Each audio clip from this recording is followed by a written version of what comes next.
무섭게 생긴 사천왕을 비롯한 이런 이미지가 생각나기도 하고, 또 어떤 분들은 사천하면 향 내음, 그죠? 향 냄새를 또 이렇게 기억 속에 갖고 있기도 하고, 또 우리가 일반적으로는 뭐 사천하면 그냥 절에 가서 불공을 드리고, 그죠? 또 뭐 돌아가신 분을 위해서 제를 지내고, 이런 정도로 우리가 사찰을 이해를 하는데, 사찰이 가지고 있는 본래 기능이 있어요. 기능이 있는데 그 기능들이 어떠한 이제 그 기능과 역할들을 하는가, 또 그리고 어떤 사찰들이 또 그 나름대로의 어떤 특색을 가지고 있는가, 이런 것들을 우리가 한번, 이건 어떻게 보면 이제 우리가 불자로서 꼭 알아야 될 아주 중요한 상식입니다. 그죠? 자, 먼저 우리가 보통 사찰이라는 용어를 우리가 보게 되면 이제 일반적으로 그냥 제가 지금도 사찰 이런 표현을 쓰잖아요. 그죠? 또 사원이라는 말도 있고, 가람이라는 또 표현을 쓰는 경우도 있고, 또 우리가 일반적으로 가장 많이 보편적으로 쓰는 것이 사자가 절사자예요. 절사자인데, 이 사라는 무슨 통도사, 해인사, 우리가 흔히 말하는 전통, 예를 들면 뭐 1000년 이상 된 사찰들은 대부분 살을 많이 붙여요.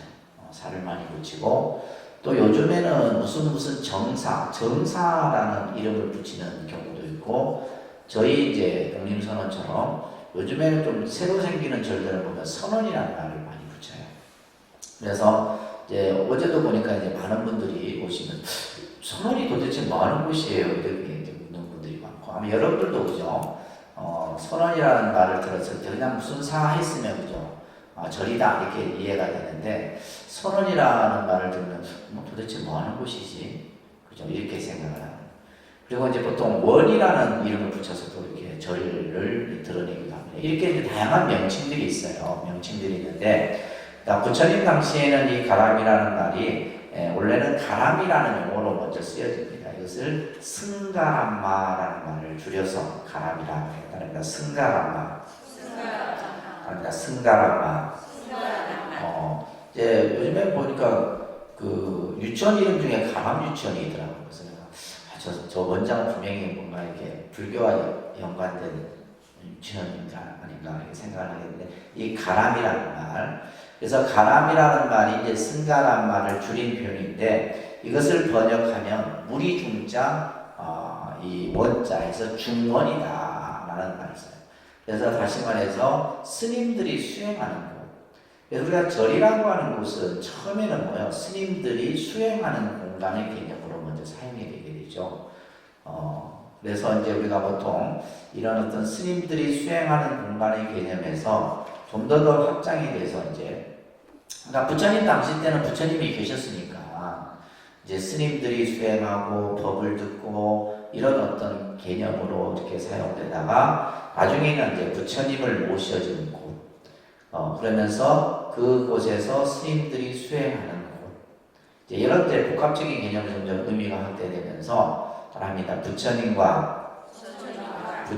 진리와 부처님의 가르침을 따르는 스님들이 상주하는 곳이다. 우리가 이제 절이라고 하는 곳은 부처님이 계시고 부처님의 법이 설해지고, 또 그 부처님의 가르침을 따르는 스님과 불제자들이 수행하는 공간이 바로 뭐다? 사찰이다. 이렇게 여러분들이 정리를 하셔야 돼요. 아셨죠? 그냥 단순히 절하면 이렇게 이제 단편적으로 이렇게 이해하기보다는, 이제 이것을 한마디로 얘기하면 삼보가 존재하는 곳이다. 뭐가 존재하는 곳이요? 삼보. 그래서 부처님과 부처님의 가르침과 그 다음에 수행하는 이들이 함께 머무는 곳을 이제 우리가 사찰이라 해요. 그래서 말합니다. 불제자들이 모여서 삼보를 호지하고 수행하며 불법을 널리 펴서 중생을 제도하는 정법 도량이 사찰의 기능이며 이곳이 사찰이다. 그러니까 사찰이라고 하는 것은 첫째 이 불제자라면 스님과 여러분들을 말하는 거예요. 그래서 우리가 흔히 말하는 사부대중이라는 표현을 쓰는데 이러한 불제자들이 모여서 삼부를 호지하고 부처님과 부처님의 가르침과 또 승가를 호지한다는 말은 보호하고 지킨다 이런 말이에요.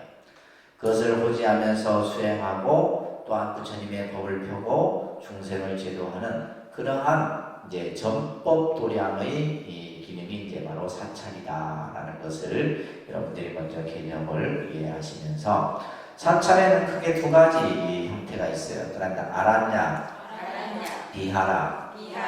이것은 이제 부처님 당시 때의 유형인데 아란냐라고 하는 것은 숲속이라는 뜻이에요. 숲속. 그러니까 요즘 말로 여러분들 토굴이라는 말 많이 들어보셨죠? 토굴. 스님들의 로망이 토굴이에요.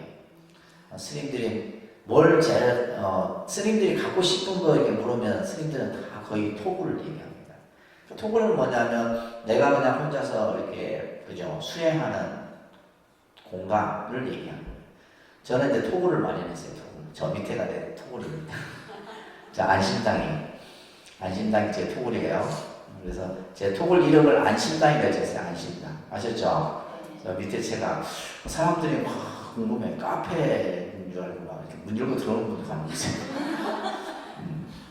이제 보통 이제 우리가 스님들이 저 지리산 쪽에 가면 스님들 토굴이 많습니다. 지리산에 보면 이렇게 실상사 쪽에 보면 집들이 많잖아요. 그 중에 반은 스님들 토굴이에요. 스님들이 이제 왜냐하면 다 이렇게 뭐 통도사나 해인사 이런 데서 살 수가 없으니까. 그러면서 이제 수행할 때는 수행하는 공간에 가서 수행하고 또 공부가 끝나면 다시 이렇게 토굴에 오고. 근데 이제 요즘에는 또 이제 바뀌어서 스님들이 토굴은 뭐냐면 관리를 해야 되잖아요. 예를 들면 풀도 뽑아야죠. 예를 들면 뭐 이렇게 집은 관리를 해줘야 되거든. 그래서 요즘에 스님들이 보면 새로운 신식 토굴이 생겼어요. 뭐예요? 아파트. 아파트는 그냥 문 잠가놓고 가면 되잖아요. 문 잠가놓고 가면 이제 되기 때문에 스님들 중에 계속 아파트 토굴이 요즘에 이제 유행입니다. 그래서 경주에 가면 비구니 스님들이 이렇게 같이 이렇게 지은 아파트가 있어요. 크게 두 동이 있습니다. 그게는 이제 비구니 스님들이 이제 생활도 하시면서 또 이제 수행할 때는 또 수행 이제 또 도량에 가서 수행을 하고. 그러니까 그게 그런 공간들을 이제 스님들이 이제 하는. 왜냐하면 우리가 전국에 비구 조계종 스님들이 한 2만 명 정도 되는데 2만 명 정도 되는 스님들의 주거라든지 이런 것들이 사실 불안정합니다. 그래서 우리가 통도사나 이런 데 이제 큰 절에 살 수 있는 스님들은 한정이 되어 있단 말이에요. 이제 그 이외의 스님들 또 우리가 공부를 할 때는 그런 데 살 수 있지만 공부가 끝나면 내가 어디 가 있을 데가 없어요. 그렇기 때문에 이제 그런 어떤 주거에 대한 이런 부분들이 사실 심각합니다. 그래서 아란나 같은 경우는 이제 혼자서 수행하는 그런 작은 공간을 얘기합니다. 아셨죠? 그래서 우리가 일명 뭐란다? 토굴이라 한다. 토굴이라. 그 다음에 이제 여럿이 모여서 수행하는 것을 비하라. 우리가 이제 정사라고 그래요. 여러분들 우리 이제 불교의 최초의 사찰하면 뭐예요? 기원정사, 중림정사 들어보셨죠? 그래서 말합니다. 중림정사, 기원정사. 그래서 우리가 금강경이나 이런 데 보면 이제 기원정사라는 이제 곳에서 부처님이 법을 살았고 또 이제 최초로 이제 지은 절이 이제 중림정사죠. 네, 그래서 그 당시에 이제 정사라고 하는 것은 규모가 좀 큰 곳이에요. 여러 이제 스님들이 1000명 이상에 모여서 사는 그런 공간을 이제 정사라 이렇게 표현을 합니다. 그리고 그 다음에 이제 기능상으로 우리가 이제 사찰을 분류를 이렇게 하게 됩니다. 일반적으로 가장 많이 쓰여지는 것이 사조사. 우리가 주위에 가까이 있는 장묘사, 성주사, 대부분 이제 사를 많이 붙이는데 원래 이 사라고 하는 것은 중국 불교로부터 그 기원이 됩니다. 그러니까 부처님 당시 때는 대부분 정사라는 이름을 많이 썼어요. 근데 이제 중국의 불교가 전해지면서 사라는 명칭이 쓰여지게 되는데 이 중국 불교가 그 전해지는 그 전래 과정을 보게 되면 인도의 스님들이 이 중국에 불교를 전해와요. 근데 이제 중국에서 불교를 받아들일 때 주로 보면 왕이 불교를 받아들입니다. 왕이. 그러다 보니까 크게 이제 불교가 중국에 전해질 때 어떤 충돌이 생기지 않죠. 그러면서 이제 외국의 승려가 오다 보니까 이때 이제 그 홍모사라고 하는 그 공간인데 이게 뭐냐면 외국 그 사신을 접대하는 공간이에요. 이제 외국 사신을. 그러니까 우리나라도 이제 그런 공간이 있잖아요. 그죠? 외국에서 어떤 뭐 수행자나 또 외국의 사신이 왔을 때 머물게 하는 공간인데 그곳이 원래 홍모사라고 했었답니다. 그래서 그때부터 이제 스님이 머무는 곳을 중국에서는 뭐다? 무슨 사 이렇게 붙였던 거예요. 아셨죠? 그래서 이 절사자가 바로 이제 외국의 사신을 접대하는 공간이었는데 이제 중국에서 이제 그 인도의 스님이 처음 와서 머물렀던 곳이 홍모사예요. 그래서 거기에서 이제 그 다음부터는 이제 대부분 이제 사라는 말을 붙였다.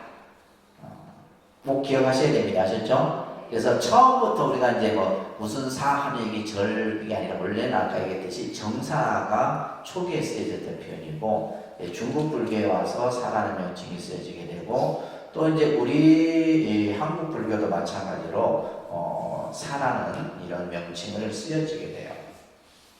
근데 이제 우리 중국도 그렇고 우리나라도 그렇고 보통 우리가 이제 사찰이라고 하는 이 그죠? 사찰은 주로 어디에 위치하고 있어요? 산을, 그죠? 산에 절이 이제 위치를 합니다. 그렇다고 꼭 산에만 위치하는 것이 아니에요. 원래 절이라고 하는 것은 여러분들이 사는 마을과 멀리 떨어져 있으면 안 돼. 깊은 산 속에 있는 이런 절들의 기능은 제한적이죠. 제한적인데 보통 이제 이 산을 중심으로 하고 있다 보니까 특히 우리나라 같은 경우는 지리적으로 약 70~80%가 산낙지대잖아요. 중국도 마찬가지입니다. 그러다 보니까 이제 산을 중심으로 해서 사찰들이 들어서게 되는데 그 이유는 뭐냐면 수행하기에 적합하다는 거죠. 왜 사찰이 산에 들어가느냐 했을 때 수행하기에 적합한 장소예요. 그러면서 이제 그 산에 들어가서 예를 들면 생활이라는 것들은 자급자족의 생활을 하게 되는데 이제 특히 우리나라 같은 경우는 예를 들면 통도사 같은 경우는 여러분들 영축산이라고 하는 거죠. 영축산, 통도사. 그 다음에 해인사 같은 경우는 가야산, 해인사. 예를 들면 범어사 같은 경우는 금정산, 범어사. 그러니까 이렇게 이제 산을 중심으로 해서 대사찰들이 들어서게 돼요. 근데 이런 사찰들이 보통 우리가 1000년 이상 된 사찰들이잖아요. 그죠? 이런 사찰들은. 그럼 이런 사찰들은 누가 지어요? 누가 지을 수 있을까요? 그죠? 일반 사람은 지을 수가 없어요. 이런 절들은 전부 뭐예요? 왕이 짓습니다. 왕이. 그러니까 또 왕이 짓거나 아니면 우리가 쉽게 요즘 말로 하면 뭐 도지사급 정도 그 지역의 관찰사나 이런 사람들에 의해서 이런 절들이 지어지게 돼요. 이제 그러면서 이제 스님들이 이제 그곳에 머물면서 수행을 하게 되는데 중요한 것은 스님들은 보면 이 산의 그 영향을 많이 받아요. 그래서 우리가 어느 지역에 사느냐에 따라서 여러분들의 생활, 습관, 이런 어떤 관습 이런 것들이 달라져요. 그래서 예를 들면 이제 저 같은 경우는 이제 영축산이라는 통도사에서 출발을 했기 때문에 이제 통도사라고 하는 이 영축산 여러분들 보셨죠? 그죠? 영축산 산이 어때요? 원만합니다. 굉장히 따뜻하고 마치 어머니 품과 같은 산세가 영축산이에요. 좀 뭔가 이렇게 풍요롭죠. 풍요롭고 뭔가 넉넉하고. 그래서 이제 통도사 스님들의 성품이 그래요. 뭔가 그냥 뭐 서로 뭔가 막 이렇게 뺏으려고 하고 뭔가 하려고 하는 그냥 좋은 게 좋은 이런 스타일의 통도사 스님들이에요. 그래서 이제 다른 스님들이 보면 통도사 스님들 밥중이라고 그래요. 밥중. 그 표현이 뭐냐면 뭔가 이렇게 급할 게 없다라는 거예요. 예를 들면 막 조급할 것도 없고. 그래서 보면 우리가 이제 통도사가 부처님 사리가 있어서 그런지 몰라도 물질적으로는 굉장히 풍요로운 사찰이에요. 통도사가. 지금 예를 들면 저 뭐 해인사나 송광사나 전라도에 있는 절들은 경제적으로 어렵다 해도 통도사는 막 사람들이 물밀듯이 들어옵니다. 그만큼 이 통도사가 가지고 있는 그런 산세. 그런데 이제 해인사 같은 경우는 여러분 가야산 가보셔서 아시겠지만 산이 굉장히 날카롭습니다. 뾰족뾰족하고 이렇게 거의 뭐 바위, 돌산도 많고 그러다 보니까 스님들이 이 해인사에서 살다 보면 산세의 영향을 받아서 굉장히 성격이 어떠냐면 굉장히 날카롭고 좀 이렇게 남성적 기질을 가지고 있어요. 남성적 기질을 가지고 있고 반면에 또 이제 우리가 그 순천 송광사 같은 경우는 스님들이 보면 굉장히 또 여성적이고 그래서 이제 스님들 같은 경우는 이렇게 이제 산세에 따라서 그 성품들이 달리 나타납니다. 그래서 이런 부분들도 여러분들이 이제 어느 사찰에 가시면 그 사찰의 산세 이런 것들을 한번 보셔도 그러면 그 곳에 사는 스님들이 어떤 성품을 가지고 있다 이런 것들을 알 수가 있게 돼요. 자, 그래서 이제 일반적인 이 사라는 개념을 바탕은 이제 주로 우리나라에 와서는 산을 중심으로 해서 많이 이제 대부분의 우리나라의 오래된 절들은 다 사를 씁니다. 그죠? 그 다음에 이제 총림이라는 기능을 가진 절들이 있죠. 그죠? 우리 이제 이 총림은 수행하는 공간, 수행 도량을 총림이라고 해요. 총림의 뜻이 뭐라고요? 종합 수행 도량 이렇게 이해하시면 됩니다. 무슨 다른 종합 수행 도량. 그래서 우리가 요즘 말로는 요즘 현대적인 표현으로는 복합 수행 도량이죠. 종합이라는 말보다는 복합. 그러니까 다양한 어떤 수행의 기능을 가진 그런 그 기능을 갖추고 있어야 돼요. 대표적인 걸로 강원이라는 곳이 있어요. 강원. 요즘은 이 강원을 승가대학 이렇게 바꿔서 불러요. 승가대학. 그래서 통도사 승가대학, 해인사 승가대학, 거무사 승가대학, 그러니까 사찰마다 승가대학이 다 있어요. 스님들이 이곳에서 뭘 공부해요? 4년간 경을 공부합니다. 그러니까 스님이 되면 기본적으로 4년은 여기서 공부를 해야 돼요.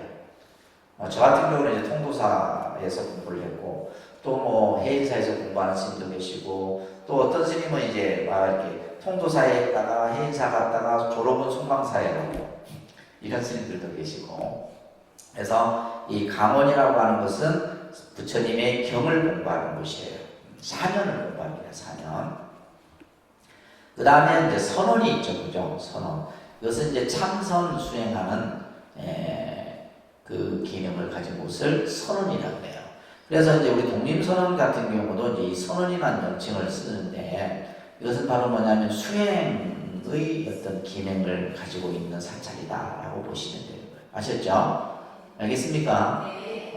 그래서 선원이 있고 통도사에는 여러 선원이 있어요. 큰절에도 선원이 있고 또 서운함이라고 하는 앙자에도 선원이 있고 또 경봉 스님이 주석이셨던 극락암이라는 곳에도 또 극락선원이라는 선원이 있고 그래서 통도사 그 안에만 해도 선원이 3개나 돼요.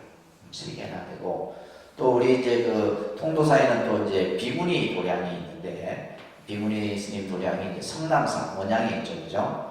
우리 천조 스님이 주로 하셨던 곳이 이제 성남사인데 절 좋습니다. 그 성남사는 이제 우리나라에서 제일 비구니 수행 도량이에요. 그리고 이제 저 양산 쪽에 좀 올라오다 보면 이제 내원사라고 하는 내원사 계곡이 유명하죠, 그죠? 그 내원사도 이제 통도사 비구니 스님 도량입니다. 그래서 통도사는 이제 비구니 사찰이 성남사, 내원사 두 사찰을 가지고 있죠. 그래서 이제 그런 이제 같은 경우는 이제 다 선원인데 이제 이 통도사 같은 경우는 이제 이 선원이 이제 갖추고 있고 연불원이 또 이제 통도사에도 있습니다. 그 다음에 유런이 있고 그죠? 그래서 강원, 선원, 연불원, 유런 이 4개의 이 수행 도량을 갖춘 곳을 뭐라 한다? 총림이라. 그래서 우리나라에 이제 총림이 8대 총림이 있어요. 여러분 교재는 5대 총림만 되어 있나요? 따라합니다. 영축 총림 통도사, 해인 총림 해인사, 덕숭 총림 수덕사, 조계총림 송방사, 고불총림 백양사. 예전에는 이제 요 5개가 5대 총림이었었는데 요 근래 와서 이제 3개를 더 추가를 했어요. 금정총림 범어사, 그다음에 금정총림 범어사, 쌍계총림 쌍계사, 팔공총림 동화사. 쓰면 다 머릿속에 외우시나? 소리내서 따라하는 게 더 빨라요. 머릿속에 여러분들 기억이 됩니다. 자, 그래서 이런 절들을 여러분들이 만약에 가족들하고 갔다. 그러면 이 절이 딱 뭐예요? 아, 총림이다. 그러면 총림이라고 하는 것은 일단 이 총림이 된 사찰은 뭐예요? 스님들이 많이 수행하는 공간이에요. 그래서 아까도 얘기했듯이 강원도 있고, 선원도 있고, 연불원도 있고, 유론도 있고. 그러니까 스님들은 각자 이제 자기가 원하는, 그죠? 자기가 원하는 수행을 하는 거예요. 이게 복합이에요. 그러니까 예를 들면 우리 지금 독립선언도 복합 수행 고향이잖아요. 그러니까 예를 들면 부처님 가르친 교를 공부하는 분들은 독립불교대학에서 공부를 하고, 선을 공부하는 사람은 선문화대학에서 공부를 하고, 명상을 하는 분들은 명상을 공부하고, 또 뭐예요? 요게 또 그 위에도 이제 다양한 사경도 하고, 뭐 예를 들면 서각도 하고, 이제 취미 그러니까 이런 공간들, 이런 것들이 이제 우리가 옛날 오래전부터 이 통도사나 이런 해인사나 이런 데는 스님들이 자기 원하는 수행을 하는 거예요. 연불하고 싶은 사람 연불하고, 참선하고 싶은 사람 참선하고, 부처님 교훈 공부하고 싶은 사람 교훈 공부하고. 무슨 말인지 아시겠죠? 이런 어떤 기능을 가지고 있습니다. 그리고 이제 우리가 신앙적으로 이제 우리나라에는 5대 보궁이 있죠, 그죠? 5대 보궁. 그러니까 우리가 이제 보궁, 정멸보궁이라는데 이곳은 뭐냐? 부처님의 사리를 모셔놓은 곳을 보궁이라고 그래요. 그래서 여러분들 보궁 순례 간다 하면 부처님 사리가 모셔진 곳에 우리가 기도하러 간다 이렇게 이해하시면 되는데, 우리나라에 5군데가 있어요. 양산 통도사, 오대산 상원사, 설악산 동정암, 사자산 덕풍사, 태백산 정암사. 이런 절들 여러분들 죽기 전에 꼭 한 번씩은 가보셔야 돼요. 죽기 전에. 그러니까 5대 보궁은 사실 스님들에게도 저 같은 경우는 한 20대 때 출가했을 때 방학이 되면 이 5대 보궁 순례를 스님들이 합니다. 그래서 가서 기도도 하고 이렇게 했던 기억이 나는데, 이제 독립선언에서 기회가 되면 5대 보궁 순례를 갈 겁니다. 그때도 여러분들 꼭 같이 동참하시면 좋을 거예요. 그죠? 혼자 가려면 가기 어렵단 말이에요. 또 어떤 불자는 보면 가족하고 5대 보궁을 순례하는 분도 계세요. 가족끼리 해갖고. 근데 이제 통도사 빼고는 저 어디에 강원도에 있단 말이에요. 그래서 이쪽 지역에 있는 사람들이 올라가기가 좀 쉽지 않아요. 그래서 이 5대 보궁은 이제 부처님의 사리가 모셔진, 그 중에서도 이제 통도사가 근본 보궁이에요. 아셨죠? 그래서 많은 분들이 이제 통도사 보궁을 먼저 딱 밟고 5대 보궁을 이렇게 순례를 하게 됩니다. 그리고 이제 우리나라에만 또 어떻게 보면 있는 사찰의 형태인데, 삼보사찰이라는 개념이 우리나라에 있어요. 다른 나라는 이게 없을 겁니다. 떠납니다. 불보사찰 통도사, 법보사찰 해인사, 승보사찰 송광사. 이거는 이제 상식입니다. 이걸 모르면 어떻게 돼요? 상식을 모르면 우리가 어떻게 되는 거예요? 무식한 거예요. 그래서 우리가 공부를 해야 돼. 공부를 안 하면 무식해지는 거예요. 그래서 불보사찰은 앞에 얘기했듯이 부처님의 사리가 모셔진 거예요. 부처님이 계신 곳이 통도사다 이 말이에요. 그래서 우리가 여러분들 통도사 가셨잖아요. 뭐라 써 있어요? 불지종과 국지대차 이렇게 써 있었다 그랬어요. 우리가 불교 집안에서 가장 큰 집이에요, 통도사가. 저도 나중에 그런 절인 줄도 모르고 저는 통도사를 갔어요. 나중에 알고 봤더니 그런 절이에요. 그러니까 이제 스님들은 자기가 이렇게 출가했던 절에 프라이드를 가지고 있어요. 나는 통도사 스님이다 라고 하는, 나는 해인사다, 나는 송광사다, 이런 자기 그 어떤 스님들마다 그래서 스님들이 이제 제일 먼저 묻는 게 본사가 어디세요? 이렇게 물어요. 그러니까 여러분들은 제일 먼저 고향이 어디세요? 묻잖아요, 그죠? 그러니까 우리 스님들에게는 본사가 고향이에요. 그래서 제가 뭐 이렇게 처음 만나는 스님 보면 스님 본사가 어디세요? 본사가 없는 곳이 또 있는 스님들이 있어요. 작은 절에서 이렇게 뭐 이렇게 출가하신 스님들은 이제 계시긴 한데 우리가 조계종 스님들은 다 본사가 있어요. 자기 본사가 있습니다. 그래서 우리나라에 나중에 설명드리겠지만 25군데 본사가 있는데 그래서 스님들이 제일 먼저 부르면 본사를 부르는 거예요. 아시겠죠? 스님들에게는 본사는 뭐다? 내 마음의 고향이에요. 내 어떤 태어난 고향보다 사실은 어떻게 보면 평생을 내가 통도사에서 수행을 해야 되는 곳이기 때문에 그래서 이제 이 통도사가 보세요. 5대 총림에도 들어가죠. 5대 보궁에도 들어가죠. 삼보 사찰에도 들어가잖아요. 통도사. 여러분들은 이제 독림선은 신도가 아니고 통도사 신도예요. 통도사 신도. 아셨죠? 알겠습니까? 큰 집이 어디냐면 통도사예요. 통도사. 우리는 여기 작은 집이고 통도사가 큰 집이잖아요. 그러니까 그 인연이 쉬운 게 아니죠. 나는 가끔 그런 생각을 해요. 내가 통도사로 출마를 안 하고 저 어디 전라도 산골 구석에 출마했으면 어찌 됐을까 이런 생각을 가끔 하거든요.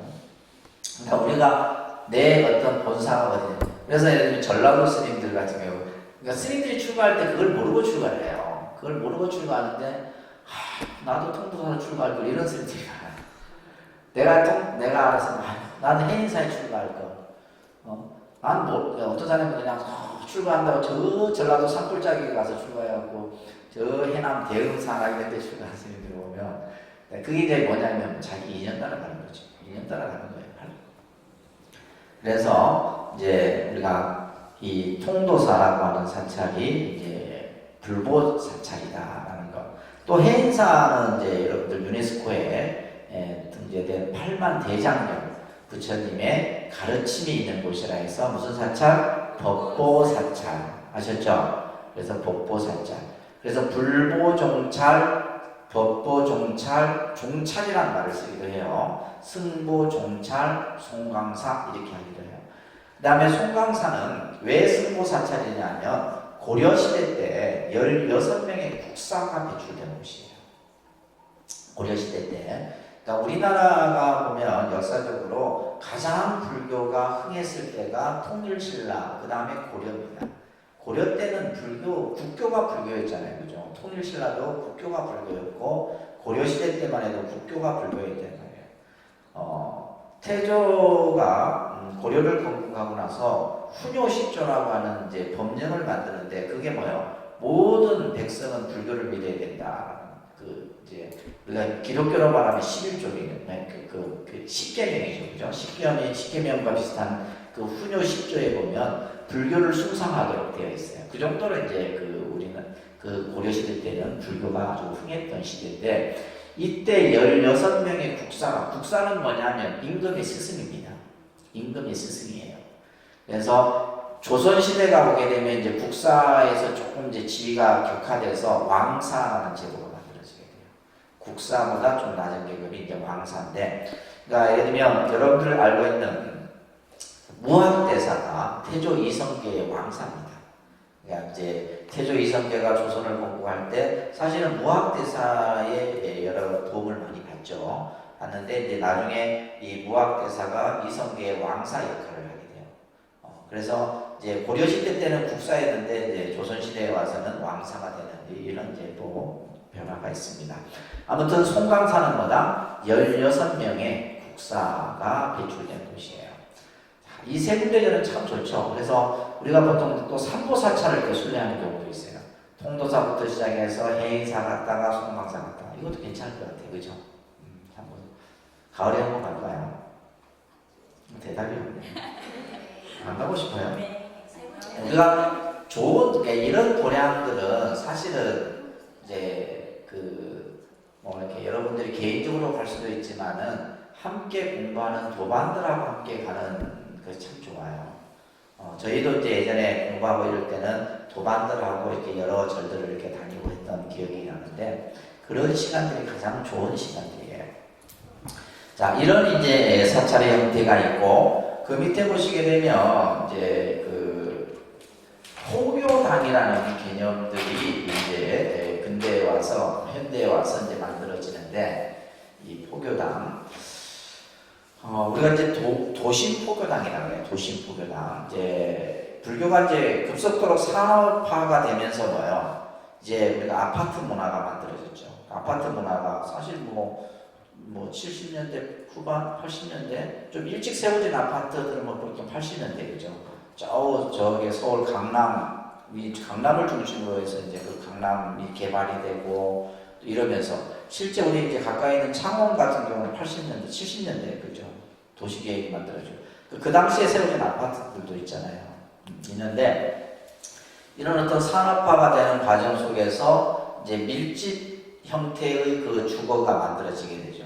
그러면 그게 이제 제일 먼저 들어오는 게 뭐예요? 교회들이죠. 여러분들 아파트 딱 들었으면 뭐예요? 교회가 미리 딱 자리 잡고 있어요. 그 사람들은 대단한 사람들이에요.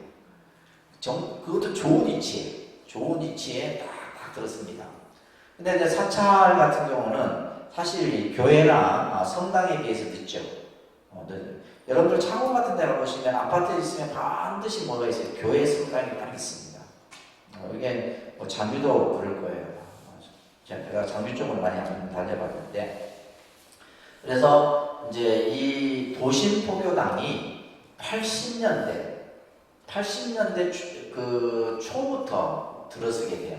우리가 불교도 이제 도심 포교당이 들어서는데 이때는 굉장히 열악했어요. 그래서 이제 강남에 가면 여러분들 이것도 통도사절입니다. 구룡사라고 하는 강남 그 이제 쪽에 위치한 거예요. 처음에는 천막으로부터 시작해서 천막법당부터 시작해갖고 지금은 이 구룡사와 연관된 절만 해도 한 20개 정도. 그러니까 일산, 분당, 요즘에 그죠? 신도시 이런 데 있잖아요. 전부 이제 그게 이제 이 포교당들을 이제 세우게 돼요. 그래서 이 구룡사, 그 다음에 이제 강남에 보면 능인선언이라는, 근데 이때 이 능인선언이라는 이 절이 선언이라는 말을 처음 써요. 능인선언이. 그래서 능인선언 같은 경우는 신자가 몇만 명입니다. 이것도 강남에 위치하고 있어요. 그래서 이 능인선언 같은 경우는 조금 스타일이 교주 스타일과예요. 교주 스타일. 이 지왕생관 스님이 계시는데 대단한 분이에요. 우리가 봐도 대단한 분이에요. 그냥 뭐 지금은 이제 대학도 가지고 계시고, 여러분들 부산에 가면 국제신문이 있어요. 국제신문. 그것도 능인선언 거예요. 그 건물도 하고, 하여튼 뭐 어마어마하죠. 그래서 이제 이분이 그 보면 기자 출신인데 말도 잘합니다. 내가 볼 때 연구는 잘 못해. 근데 하여튼 그 절 신도들은 자기 스님이 연구를 제일 잘한다고 생각합니다. 제가 학교 다닐 때 능인선언에서 이제 사학도 받았던 적이 있는데, 아무튼 이때 얘가 그 다음에 이제 대구에 오면 여러분들 들어보셔서 그 영남불교대학이라고 그죠? 이제 지금은 이제 보통 관음사라, 대관음사라 이렇게 절 이름은 그런데 이런 이제 그 사찰들이 그 다음에 또 한 있어요. 여러분들 안국선언이라는 들어보셨죠? 이 안국선언. 그러니까 지금 보면 능인선언도 선언이라는 이름을 붙이고 안국선언도 선언이라는 이름을 붙이는데, 이 안국선언 같은 경우는 이제 수불스님이 이제 범어사 스님입니다. 네. 능인선언은 이거는 개인 거고, 영남불교대학 이 우학스님은 통도사 스님이에요. 예, 그 구룡사 정우 큰 스님도 통도사 스님이고, 그러니까 이분들이 1세대예요. 도심포교당이. 그러니까 지금 해갖고 이제 그 이후에 이제 불광사라는 서울에 가면 또 이제 송파구에 불광사라고 하는 절이 있어요. 이런 절들이 이제 도시에 이제 하면서 유치원을 같이 세우고 이러면서 쭉 하게 되는데, 이런 절들이 뭐야? 80년대. 근데 사실은 우리가 알고 보면 일제시대 때 이미 포교당들이 있었어요. 일제시대. 그러니까 우리가 이제 여러분들 잘 나중에 또 공부를 하시겠지만은, 일제가 우리나라를 침탈하면서 일본 사찰들이 쭉 들어옵니다. 일본 사찰들이 들어오면서 그때 이제 했던 것이 뭐냐면 한국 불교를 일본 불교화 시키는 작업을 하게 돼요. 그때 제일 먼저 했던 게 여러분들 뭐 알고 있는 국사 시간에, 역사 시간에 뭐 단발령이라든지 창씨개명이라든지 이런 들어보셨죠? 역사 공부를 안 하셨고. 이제 그럴 때 뭐 했냐면, 불교는 어떤 것을 일본이 했냐면 스님들을 전부 결혼을 시켜요. 결혼을 다 시켜버립니다. 일본은 결혼을 다 하기 때문에. 그 당시에 이제 스님들은 보면 이제 성철 스님이나 이런 스님들이 다 뭐 큰 스님들 보면 다 자식들이 있어요. 다 결혼을 하게 돼요. 한용원 스님도 자식이 있잖아요. 다 있단 말이에요. 그래서 다 전부 이제 결혼을 시키는 이런 이제 작업을 하면서 이제 일본 불교화 시키는데, 그때 우리 이제 통도사 같은 경우는 구화 큰 스님이라는 스님이 있어요. 구화 큰 스님. 예, 구화 스님. 그러니까 통도사는 전부 구화 스님의 이렇게 권속이라고 보시면 되는데, 이 구화 큰 스님께서 일본 불교를 이렇게 대항하기 위해서 도시에 포교당들을 세워요. 도시에 포교당들을 세우는데 1910년경에 세웠던 포교당이 마산 포교당이에요. 들어보셨어요? 마산 포교당이라고 하는 정법사라는 이름을 가진 절이죠. 이 마산 포교당인데, 이 마산 포교당에 뭘 세우냐면 유치원을 세우는데, 그 유치원이 대자 유치원이에요. 우리나라 불교 유치원으로서는 1호예요. 이때 1910년대에 만든다니까요. 그러면서 이때 유치원을 설립할 때 스님이 어떤 말을 하셨냐면, 우리가 나라를 빼앗긴 것은 배우지 않기 때문이다. 어릴 때부터 교육을 해야 된다 해갖고 세운 거죠. 이게 지금 역사로 치면 90년이 넘습니다. 100년 가까이 돼요. 그래갖고 제가 이제 여기 좀 살았었거든요. 80년대, 90년대 제가 여기 좀 살았었는데, 그 유치원에 내려가면 아이들이 스님을 보면 부처님 그래요. 불교 유치원에 다니는 애들은 스님 보면 다 부처님이라고 그래요. 하고 이제 꼬맹이 하나가 있어요. 부처님, 우리 아버지도 여기 유치원 나왔고요. 우리 할아버지도 여기. 그러니까 3대, 4대가 다니는 유치원이에요. 그러니까 옛날에는 이제 대자 유치원 하면 줄 서서 들어갈 정도로. 그런 이제 요즘에 이제 사립 유치원이 좀 힘들지만, 그죠? 그래서 이때 이제 그 다음에 울산에 가면 울산 포교당이 또 있어요. 울산 포교당. 그게 또 동국 유치원이 또 있어요. 그러니까 울산에도 다 통도사가 만든 거죠. 그리고 이제 이 포교당들이 구화 선생님께서 이 포교당을 세울 때 보면 창원에 가면 제가 있었던 절이 창원 포교당이에요. 그러니까 제가 있었던 절은 1927년에 세워진 절입니다. 27년에 세워진 절인데, 그때 제가 왜 창원에는 유치원이 없지? 창원이라는 이 지금 도시는 80년대 이후에 산업화되면서 만들어진 도시고, 그 이전에 경제 중심은 어디였어요? 마산이었어요. 마산에 왜냐면 항구가 있기 때문에 그걸 중심으로 해서 발달이 되게 돼요. 그래서 우리가 보통 마산, 부산, 울산, 산자가 들어가는 도시는 사람들이 드셉니다. 드세요. 왜냐면 항구를 중심으로 하고 있기 때문에 그래요. 그래서 창원 포교당, 마산 포교당, 창녕에 가면 창녕 포교당이 있어요. 진영에 가면 진영 포교당이 있고, 진주 포교당. 그 다음에 저 물금이라는 그 양산 위에 물금이 있죠. 그러면 물금 포교당이 있고, 양산 포교당이 있고, 요런 포교당들이 다 언제 세워졌다? 1910년에서 20년 사이, 이때 다 세워진 거예요. 그러니까 이런 포교당들이 우리 근대의 불교의 포교당의 표시예요. 그리고 나서 6.25 사변 이후에 이제 쭉 완전히 다 없어졌잖아요. 저는 계속 유지가 됐지만, 그러다가 이제 80년대 들어서서 새로 만들어진 포교당들이 이런 쪽이고, 2000년이 넘어서 이제 만들어진 포교당들이 이제 몇 개 있지만, 그 이후로는 이제 힘들죠. 그 다음에 이제 세워진 게 독립선언이에요. 저희도 이제 어떻게 보면 이제 포교 기능을 가진 그런 복합 수행 공간의 형태로 만들어진 거죠. 아셨죠? 이런 개념들을 여러분들이 알고 있어야지. 그런데 이제 2000년대에 이제 보면 포교당들이 우후죽순처럼 들었어요. 여러분들 밑에 뭐 장유다, 저 신도시 가보면 빌딩 안에 이렇게 포교당들이 있잖아요. 저도 이제 부산에 있을 때 이제 좀 있었었는데, 원래 그래서 2층에 모셔진 부처님하고 불상들이 제가 부산에서 모시고 있었던 불상이에요. 그때 저는 왜냐면 출가하면서부터 이게 포교당에 제가 좀 오래 있었어요. 그러니까 마산 포교당에도 있었죠. 서울에도 또 서울에 있는 포교당에도 있었죠. 그러니까 이 포교라고 하는 것이 굉장히 힘듭니다.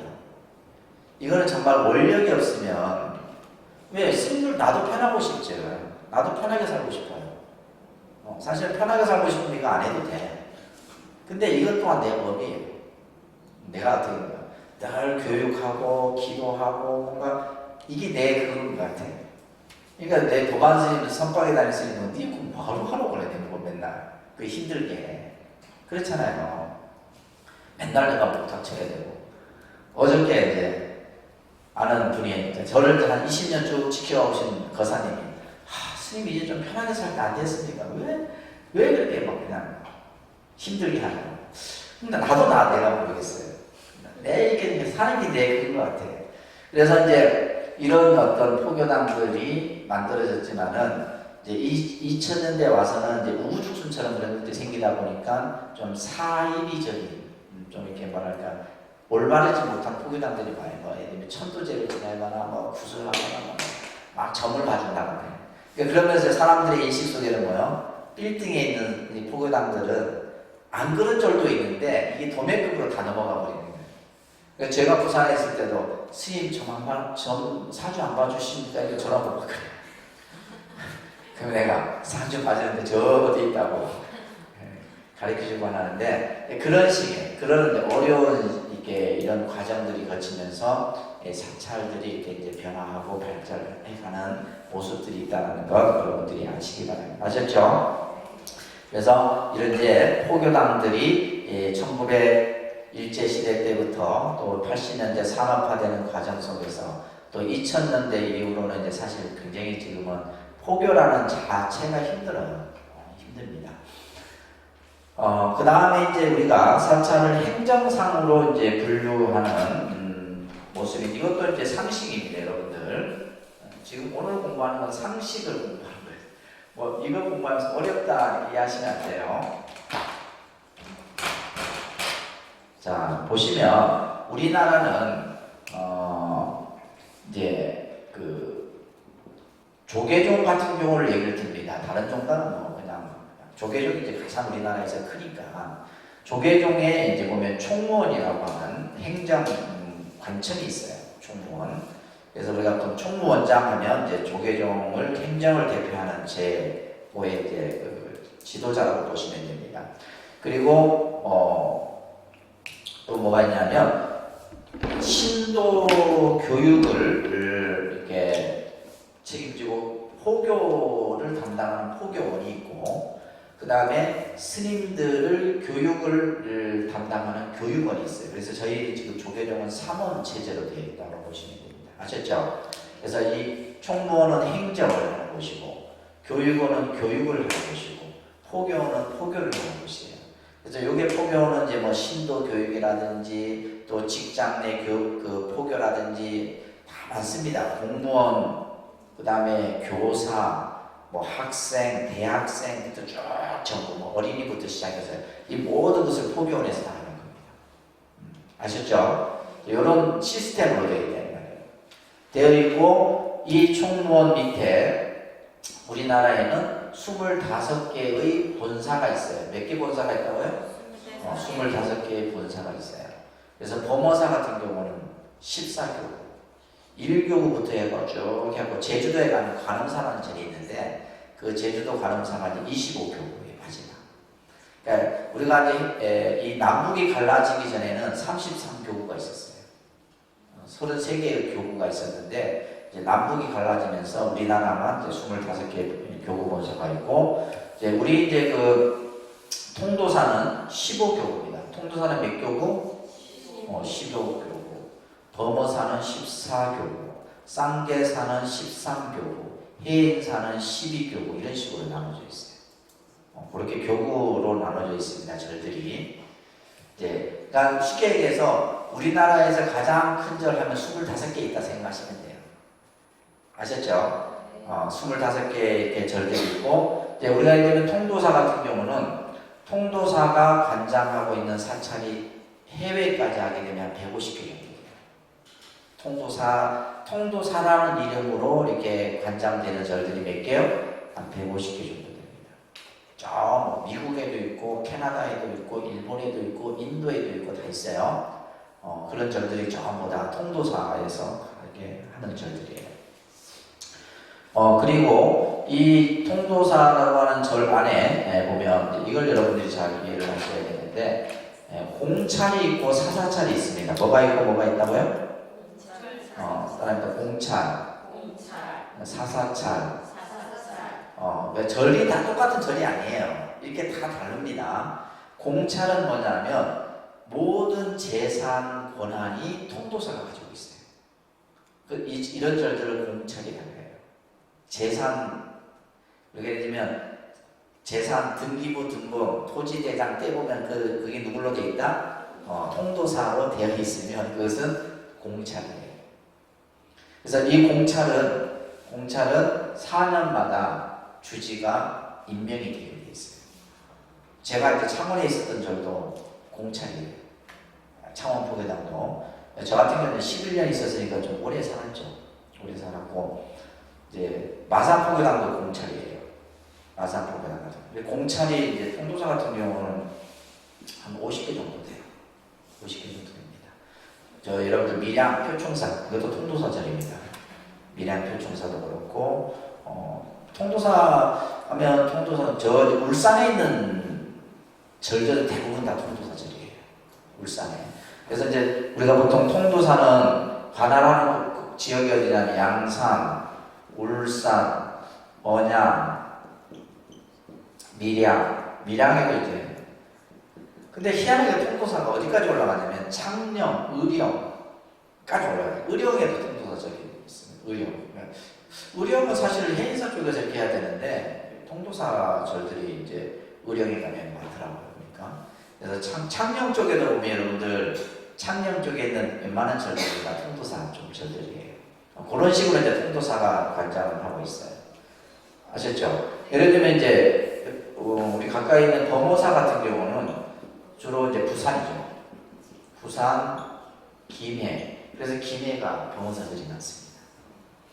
무슨 말인지 아시겠죠? 다 범호사. 웬만한 큰 절은 뭐 다 번화사부터 시작해서 이런 절들 다 범호사예요. 그 다음에 창원, 마산. 원래 창원, 마산도 범호사 권역이에요. 그래서 성주사, 장유사, 저게 가지 절들이 보면 범호사 절들. 무슨 말인지 아시겠죠? 이렇게 이해를 해야지 이제 여러분들이 제대로 파악을 하는 거예요. 그래서 범호사가 관장하는 지역이 부산, 김해, 장유, 마산 이런 쪽이에요. 그 다음에 이제 기장도 뭐 부산 가까운 거죠. 통도사 같은 경우는 양산, 울산, 언양, 밀양, 창녕, 의령 이쪽에. 그래서 이제 요게 창원, 마산에 통도사 절이 있다 하더라도 이제 대표적인 한두 개만 있지 나머지 대부분 절들은. 그 다음에 저게 그 진영 가다가 무슨 절이 있죠? 진영 절 좋던데 그게. 우곡사도 범호사 절이에요. 우곡사도 범호사 절이에요. 그렇게 나눠져 있습니다. 아셨죠? 자, 이렇게 이제 사찰들을 교구본사. 그래서 이제 이런 작은 절들을 우리 뭐라는 말사라 이렇게 표현하는 거예요. 뭐라 한다고요? 말사. 그 다음에 사사찰 같은 경우는 통도사는 한 100개 정도 돼요. 그러면 저희 같은 독립선언은 그죠? 통도사에 소속되어 있지만은 개인적이기 때문에 사사찰이 돼요. 그런다고 해서 제가 임의대로 사고팔고를 못해요. 이렇게 이제 등록을 하게 되면 사실은 이제 제일 문제가 스님들이 이제 제일 문제가 뭐냐면 재산에 대한 문제예요. 그러니까 예를 들면 제가 이걸 다 만들어 놨는데 제가 갑자기 이제 내일 사마세계를 해버린단 말이에요. 내일 죽을 수도 있잖아. 우리가 모른다는 말이에요. 그래 하게 되면 이 재산은 지금 어떻게 되냐면 법적으로는 내 일가 친척한테 나가요. 그걸 이제 방지하기 위해서 재산을 통도사로 다 이렇게 해놓는 거예요. 무슨 말인지 아시겠죠? 근데 간혹 안 해놓는 스님들이 있어요. 그러면 딱 스님 돌아가시고 나면 그 재산은 무조건 하여튼 4촌, 5촌, 6촌까지 막 없어질 때까지 그 사람한테 가게 돼 있어요. 근데 이 제사는 누가 만든 거예요? 누가 만든 거예요? 그죠? 시주에 의해서 만들어진 거예요. 내가 만들었지만은 내가 가진 것도 다 시주 돈이에요. 시주에 의해서 만들어졌기 때문에 이것은 개인 일가 친척한테 가면 안 된다는 거예요. 근데 그래갖고 어떤 스님은 이제 갑자기 이제 노스님이 돌아가셨어요. 근데 스님 통장에 매덕이 있는데 이 돈이 친척한테 일가 친척한테 그대로 들어가요. 손을 댈 수가 없어요. 우리나라 법이 그래 돼 있습니다. 그래갖고 사실은 이제 그런 어떤 법적인 부분으로 이렇게 다 해놔요. 그래서 저 같은 경우는 그래서 이제 재단을 해서 재단으로 반은 재단 쪽으로 다 해놨고 나머지는 통도사. 요 밑에 땅은 다 통도사 땅이에요. 통도사로 다 해요. 그렇게 해놔야지만 아무 문제가 안 돼요. 아셨죠? 이런 것들은 이제 뭐 여담이지만 그렇게 여러분들이 알고 계시면 되고요. 자, 우리나라 최초의 사원 아까 얘기했듯이 따르면 중림정사, 기원정사, 그 다음에 중국에는 이제 백마사라는 절이 이제 최초의 절이고, 그 다음에 우리나라는 성문사, 이불란사라고 하는 이런 것들은 이제 이게 그 기원정사 같은 경우는 잠깐 스크린 화면 보시면 이게 대나무 숲으로 이렇게 이루어져 있어요. 이거 이제 부처님 당시 때 빈비사라왕이 이렇게 정사를 기증한 거죠, 그죠? 그리고 기원정사 같은 경우는 이렇게 벽돌 터만 남아 있습니다. 이것은 이제 그 부처님이 이곳에서 한 20년 이상을 이 정사에서 머무시게 돼요. 이런 아주 중요한 사찰들이죠, 그죠? 자, 오늘 이제 사실 이제 제일 중요한 공부의 내용인데 사찰의 기능과 역할입니다. 그러니까 사찰은 수행의 중심도량으로 우리의 삶의 귀처이다. 그러니까 사찰이라고 하는 것은 여러분들 사찰하면 수행도량이다라는 것을 먼저 여러분들이 항상 인식을 하셔야 돼요. 그래서 우리가 수행이라고 하는 결국은 수행이라는 의미는 뭐냐? 내 몸과 마음을 닦는 곳이죠. 그죠? 몸과 마음을 정화하는 곳이 바로 사찰이다. 그래서 여러분들이 사찰에 간다라고 했을 때는 우리가 예를 들면 그냥 마음의 평안을 얻기 위해서 내가 기도도 하고 절도 하고 공부도 하고 그죠? 수행도 하고 이런 어떤 기능을 하는 곳이에요. 그래서 사찰이라고 하는 것은 항상 모든 사람들이 왔을 때 귀처가 되고 그 다음에 안심처가 되어야 되는 거예요. 마음이 편해야 된다는 말이에요. 그래서 간혹 우리가 어떤 분이 계세요. 그런 분이 계세요. 스님 제가 절에 다니면서 스트레스를 받아 죽겠어요. 스트레스 받으면서 절에 오면 안 되지. 그렇잖아요, 그죠? 내가 마음을 편안하게 하기 위해서 절에 왔는데 절에 와서 스트레스 받는 거예요. 근데 그러면 절이 스트레스를 주는 건 아니잖아요. 그죠? 그러면 내가 스스로 그 스트레스를 번뇌를 만드는 거거든. 그것이 결국 뭐냐면 사람과 사람의 관계에서 만들어지는 건데 그것을 이제 우리는 스트레스라 번뇌라 생각하면 안 되는 거예요.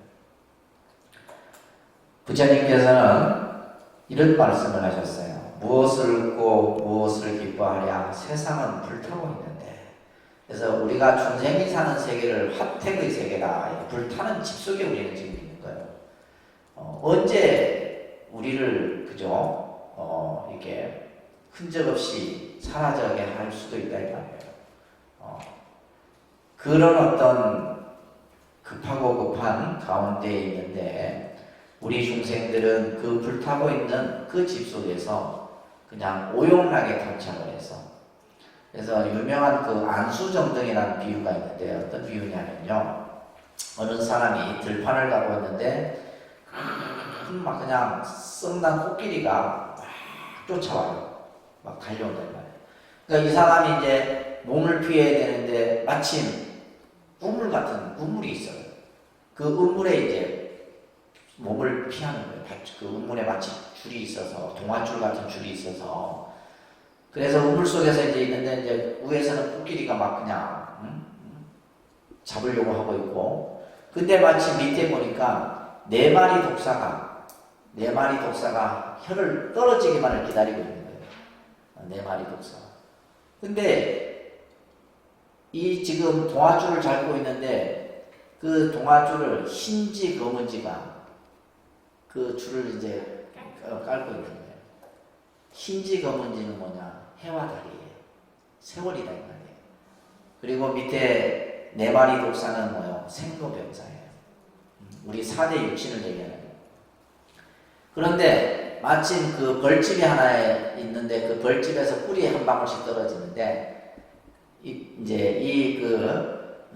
사람이 그 떨어지는 꿀을 받아먹고 이게 바로 뭐냐면 이 꿀이 뭐냐면 우리가 살아가는데 돈, 명예, 권력 이거다 이 말이에요. 근데 지금 뭐요? 내가 그 오용락에 탐착하고 있는 사이에 지금 뭐요? 내 목숨은 위급한 상황에 처해 있는 줄도 모르고 우리는 살아가고 있다라고 하는 그런 비유에 안수정등의 그런 비유가 있어요. 자, 그래서 우리가 이 사찰을 통해서 내 마음의 평안, 안심을 여러분들이 얻으셔야 되는 거죠. 그래서 사찰이라고 하는 것은 삶의 귀처이고 의지처이다. 그러니까 여러분들이 정말 세상을 살아가는데 귀하고 의지할 곳이 어디냐 이 말이에요. 근데 요즘 우리 사람, 요즘 현대인들은 뭐예요? 제일 의지하는 게 뭐예요? 여러분들 뭘 제일 의지해요? 뭘 제일 의지해요? 돈이잖아, 돈. 돈만 있으면 다 안 돼요? 그러니까 돈을 우리는 의지한다 이 말이에요. 물질주의 사회이기 때문에 그러니까 돈이면 다 된다 이런 생각을 우리는 많이 가지고 있잖아요. 근데 돈이라고 하는 것은 결국은 양날의 칼과 같은 거죠. 이게 없어도 안 되지만 너무 있어도 안 됩니다. 너무 있어도 안 되고 없어도 안 되고. 그래서 그런데 우리가 적당한 걸 모르기 때문에 이게 나중에는 나에게 괴로움의 근원이 되는 거예요. 여러분들이 갑자기 이렇게 그냥 편안하게 살다가 갑자기 큰 돈이 생기면 어떻게 그 다음부터는 괴로움이 생기는 겁니다. 아시겠어요? 여러분들 로또 당첨되면 좋을 것 같죠? 네, 순간 그 마음이 미혹해져서 우리 스스로 이성을 잃어버립니다. 그래서 과연 그 다음에 뭐 돈, 그 다음에 아니면 뭐 자식, 여러분 자식이 여러분들 책임져 줄 수 있을까? 의지처 귀처 안 되겠죠. 남편도 그렇죠. 그러니까 결국 내가 믿고 의지할 것은 바로 뭐냐면 나 자신이고 그냥 나 자신이에요.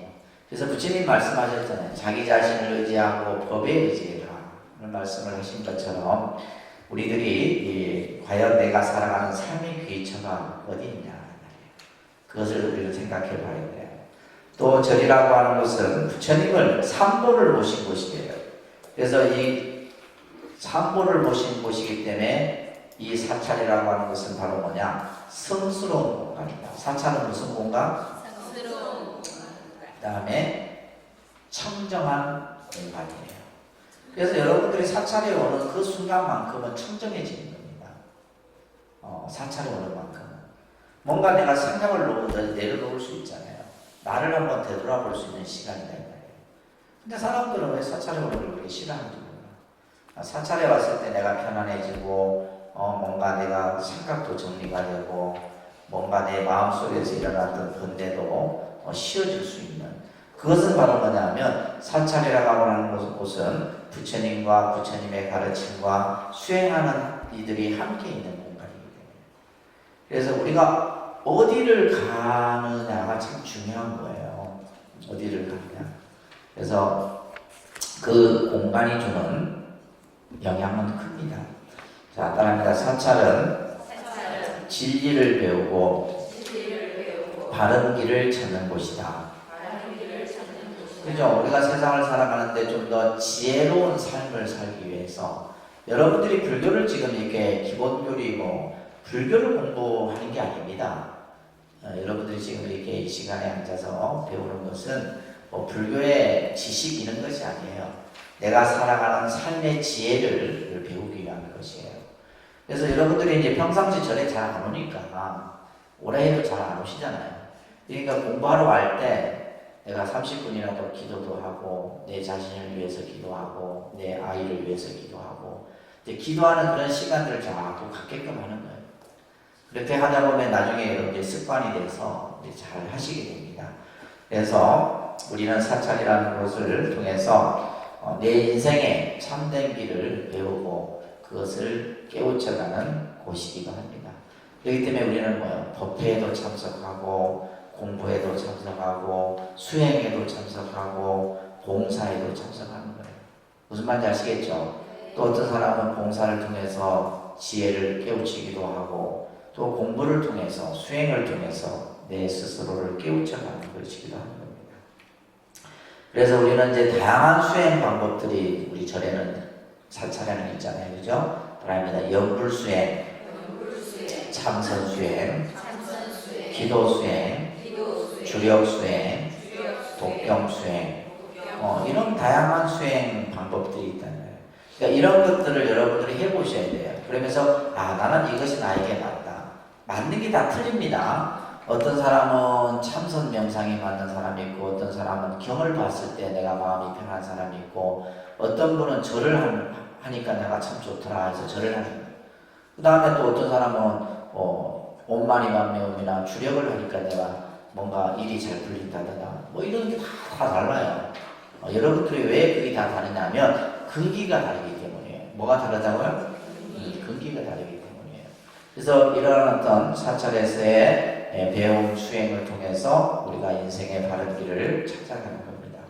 자, 네 번째 사찰은 참회하고 기도하고 연불하는 곳이다. 옆에다가 몸과 마음을 정화하는 공간이다. 이것은 사찰은 뭐다? 몸과 마음을 정화시키는 공간이다. 그래서 우리가 여러분들이 사찰에 와서 한번 이렇게 기도나 또 어떤 수행을 함으로 인해서 내 몸과 마음이 깨끗해지는 거예요. 그래서 여러분들이 이 절에 와서 절에 와 있는 동안 시간만큼 여러분들이 법당에서 앉아있는 시간만큼 내가 또 참선하고 명상하고 하는 시간만큼은 내가 몸과 마음이 어떻게 돼요? 깨끗해진다는 말이에요. 근데 여러분들 또 중요한 건 뭐냐면 또 집에 가면 또 그 마음이 또 달라지고 그죠? 내가 어디에 가느냐에 따라 달라져요. 여러분은 스트레스 막 받으면 어디 가세요? 네? 스트레스 받고 뭔가 기분이 안 좋으면 어떤 분은 백화점 가고 막 그냥 백화점 가고 막 그냥 사고 싶은 건 사야지 직성이 풀린다. 요즘에는 이제 또 이게 노래방 문화 이런 것들이 좀 많이 그죠 없어져서 또 어떤 분은 노래 혼자 가서 막 3시간 내 도반스님 한 분도 그래요. 야, 혼자서 가서 3시간 혼자 부르는 거 있다니까. 그래 부르고 나면 이제 좋대. 스님이 그러더라고요. 그러니까 근데 사실은 우리가 여러분들 이제 뭐 이렇게 살다 보면 아무래도 힘들고 속상하고 그죠 그런 일이 생긴다 이 말이에요. 그럴 때 와서 내가 법당에 와서 예를 들면 부처님 경전 한번 읽고 간다든지 108배를 한번 하고 간다든지 하면 그런 마음들이 다 풀립니다. 네, 그런 식의 신앙생활을 하셔야 돼요. 무슨 말인지 아시겠어요? 또 예를 들면 기쁜 일이 있을 때도 마찬가지고 힘든 일이 있을 때도 마찬가지고 그래서 뭔가 내 몸과 마음을 정화하는 이런 공간이 바로 사찰이에요. 그 다음에 5번째 사찰은 공양 올리고 발언하는 곳이다. 자, 옆에다가 공덕을 쌓는 장소이다. 사찰은 뭐다? 공덕을 쌓는 장소다. 사찰은 공덕을 쌓는 곳이다. 우리가 복과 공덕은 다릅니다. 복과 공덕은 달라요. 우리가 이제 복이라는 것은 복이라는 것은 중요합니다. 복도 있어야 돼요. 여러분들이 이제 절에 와서 예를 들면 부처님 전에 공양을 올리거나 몸으로 또 이렇게 봉사를 하거나 하는 것은 전부 뭐예요? 사실은 그 복을 짓는 거죠. 근데 복을 짓는데 이 복이라고 하는 것은 계속 유지되는 게 아니에요. 복은 뭐냐면 쓰고 나면 없어져요. 여러분, 복을 짓는 것을 우리는 작복이라고 합니다. 다릅니다. 작복. 복을 짓는 행위를 작복이라고 해요. 근데 우리는 복을 짓기도 하지만은 복을 감하기도 해요. 그것을 감복이라고 해요. 그래서 옛날 어른들이 그러잖아요. 저는 좀 감복하는 짓 한다. 복감하는 짓을 하는 거예요. 그러니까 복을 감한다는 것은 내가 지어놓은 복을 뭐예요? 내가 쓰는 거예요. 우리가 예를 들면 은행에 돈을 넣어놨다가 내가 돈을 쓰는 것처럼 이 복도 마찬가지입니다. 이게 중요한 개념이에요. 그래서 여러분들이 이제 불교를 이렇게 공부를 하다 보면 내 복이 얼마만큼 있는지를 알게 돼요. 그래서 복량이라고 해요. 복량. 다음에 복량. 자기 복의 크기가 있단 말이에요. 복을 내가 알아요. 저는 그걸 압니다. 그러면 내가 복을 많이 썼어. 복을 내가 많이 이제 감복을 했다 이 말이에요. 뭐 낭비를 한다든지 뭘 한다든지 복을 많이 쓰고 나면은 내 복이 바닥이 나. 그 다음부터는 뭔가 이게 안 돼요. 그러면 뭘 해야 돼요? 복을 짓는 행위를 해야 돼요. 무슨 말인지 아시겠어요? 그러니까 복은 짓고 나면 없어져요. 그러나 우리가 이제 절에 와서 하는 것은 복의 개념보다 더 큰 공덕을 짓는 거예요. 공덕이라고 하는 것은 뭐냐 하면 내가 어떤 행위를 해도 했다라는 생각을 갖지 않으면 그것도 공덕이 되는 거예요. 근데 우리가 복이라는 것은 여러분들은 그렇잖아요. 내가 무엇을 했다, 내가 이만큼 했다, 이만큼 부처님께 공양을 했다, 무엇을 했다 이런 생각을 가지고 있으면 그건 복으로밖에 안 되는 거예요. 근데 우리가 어떠한 행위를 했어도 그 상을 갖지 않으면 그것은 바로 뭐가 되는 거예요? 공덕이 되는 거예요. 그래서 우리가 보시를 하되 상을 여인 보시를 해라. 이게 바로 우주상 보시잖아요. 그래서 그것은 뭐가 되는 거예요? 공덕이 되는 거예요. 공덕. 그래서 여러분들이 절에 와서 부처님 전에 공양을 올리고 또한 발호를 하는 것은 복을 짓는 장소이면서 또 다른 의미로는 공덕을 짓는 장소다. 아셨죠? 여러분들이 어제 부처님 오신 날 육복 공양을 하고 하는 것도 전부 뭐예요? 복 짓는 일이고 공덕을 짓는 일이에요. 또 여러분들이 어제 오신 분들을 위해서 이렇게 공양을 이렇게 해주고 하는 것도 전부. 그래서 제가 아침마다 제가 막 청소도 하고 하는 이유가 뭐 시간이 많아서 하는 게 아니에요. 그 시간에 나도 책 보고 싶지. 책 보고 싶고 앉아있고 싶고 쉬고 싶은데 하는 것은 뭐냐? 내가 내 복을 짓기 위해서예요. 내가 내 복을 짓지 않으면 그 복을, 그래서 이 세상에서 복이 가장 많은 분이 누구냐? 부처님입니다. 부처님이에요. 부처님이 어느 날 정사를 이렇게 지나가고 있는데 밤을 지나가는 거예요. 그때 이제 눈이 먼 아나일 존자, 이 천안제일인데 이 아나일 존자가 실명을 합니다. 그러니까 부처님 사촌 동생이에요. 사촌 동생인데 너무 게을러서 수행을 하지 않아서 부처님이 꾸지람을 합니다. 너는 어찌 수행을 하기 위해서 출발을 해놓고 그렇게 게으른 생활을 하느냐. 그 다음부터는 이 아나일 존자가 7일 낮밤을 잠을 자잖아요. 그러면서 이제 나중에 천안통을 얻지만은 눈이 실명이 돼요. 그래서 이제 이 아나일 존자가 어느 날 옷을 이렇게, 저희가 통도사 제가 출가했을 때만 해도 옷을 거의 저 바느질도 하고 했던 기억이 나요. 저도. 그러니까 뭐 양발 떨어지면 그 전부 담아놔가고 그죠? 그 끼어 신고 그랬었어요. 근데 요즘에는 뭐 전체에게 우리가 사는 게 좋아지다 보니까 그리고 막 그게 막 이렇게 와이셔츠도 이 칼라로 나온 게 얼마 안 됩니다. 예전에는 그 와이셔츠가 이거 뭐죠? TT 안에 그 면티 있잖아요. 보면 전부 흰 거 있었어요. 스님들은 다 그걸 또 염색해서 입고 그랬는데, 이제 이 아나일 존자가 이제 바늘기를 이렇게 끼려고 하니까 안 되잖아요. 저도 지금 하나면 안 될 것 같아요, 눈이. 여러분들 되세요? 바늘. 그러니까 아나일 존자 혼자말로 누가 나를 위해서 복을 좀 지어줄 사람 없느냐 이러자 그 얘기를 듣고 부처님이 그 바늘기를 끼워주신 거예요. 아니 이제 아나일 존자가 아니 이 세상에 가장 복이 많으신 분이 부처님이신데 뭐 다시 또 이렇게 복을 지으시려고 하십니까? 그러자 내가 복을 짓는 것은 일체 중생을 위해 나눠주려. 그러니까 뭐 부처님도 복을 지어서 또 중생을 위해 나눠주고 나눠주고. 여러분들이 복을, 여러분들이 지은 복은 여러분들 자식에게 나눠줄 수도 있는 거예요. 복은. 그러니까 복 있는 사람 옆에 있으면 뭔가라도 떨어집니다. 무슨 말인지 아시겠어요?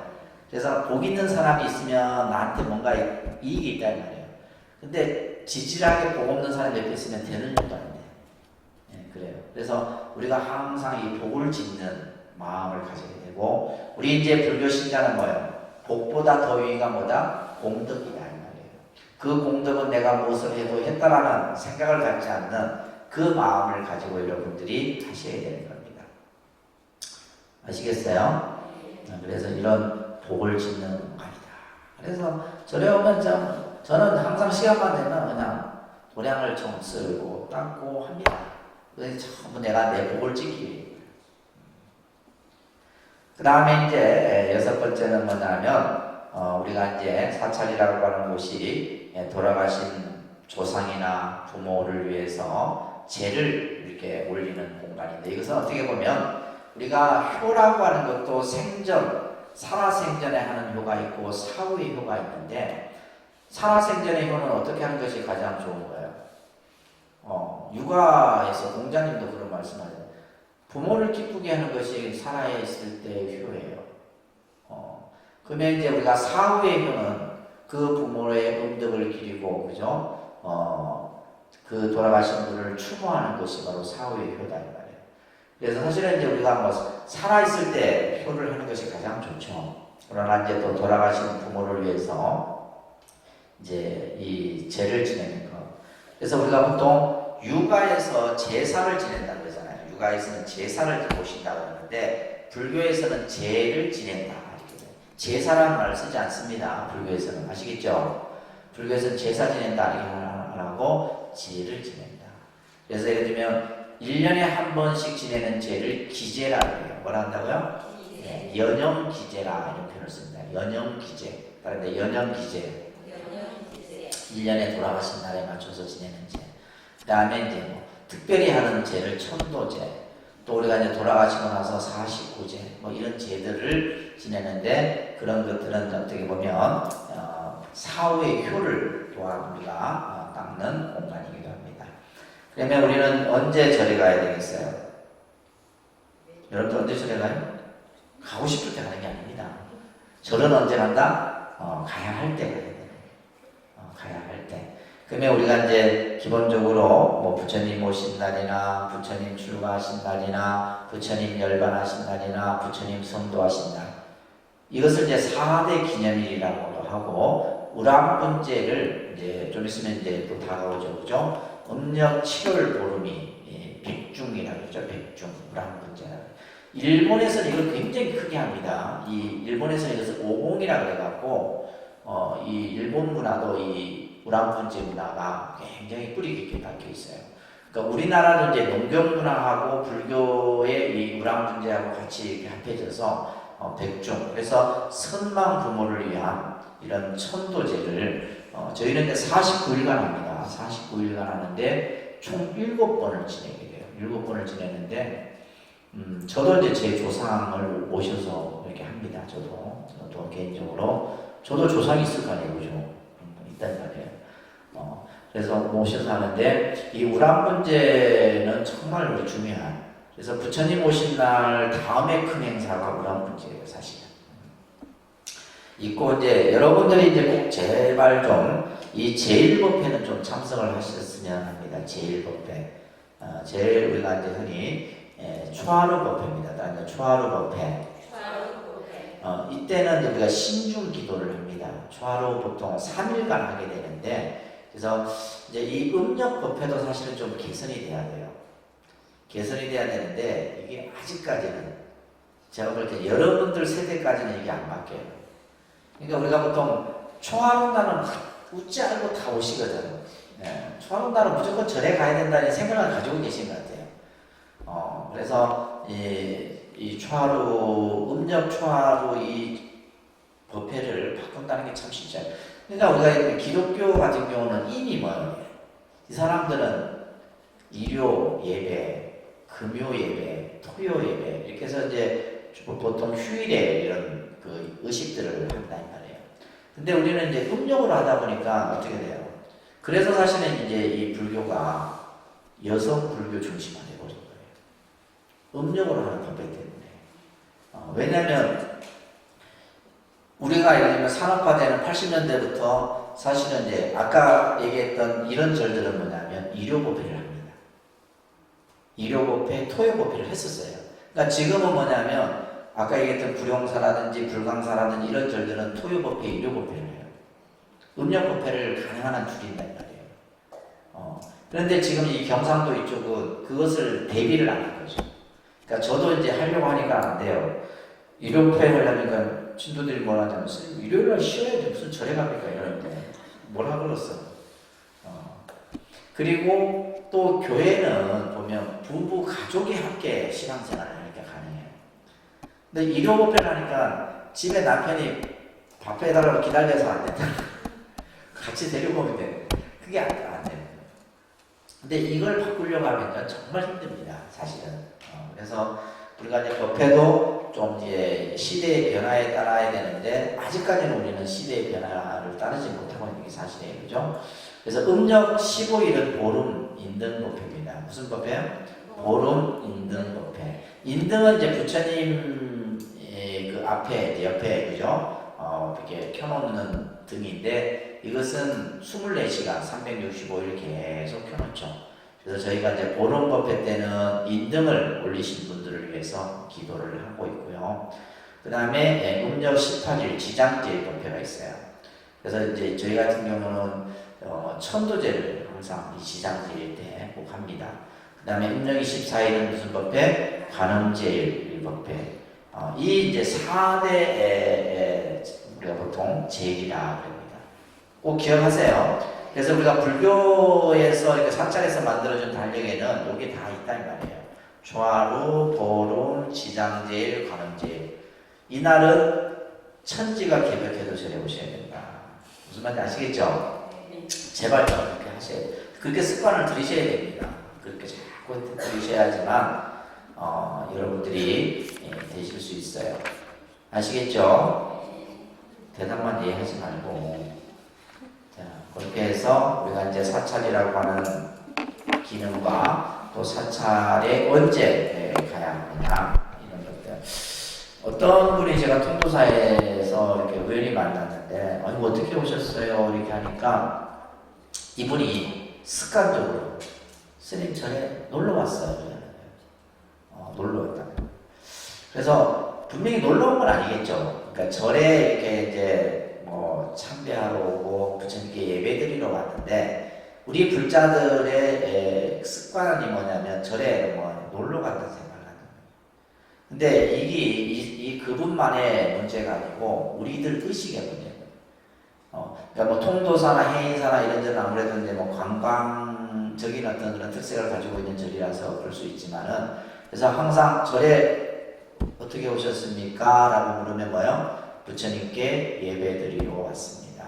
예를 들면 기도하러 왔습니다. 이런 표현들이 의식적으로 이렇게 돼야 되는데 이제 절에 오래 다닌 분들인데도 그런 표현들이 나오는 걸 보고 제가 깜짝 놀랐던 적이 있었는데 아무튼 우리가 이 사찰이라고 하는 것이 이러한 역할과 기능을 가지고 여러분들이 일상생활 속에서 신앙생활을 꾸준하게 하셔야 됩니다. 아셨죠? 자, 오늘은 여기까지만 하도록 하겠습니다.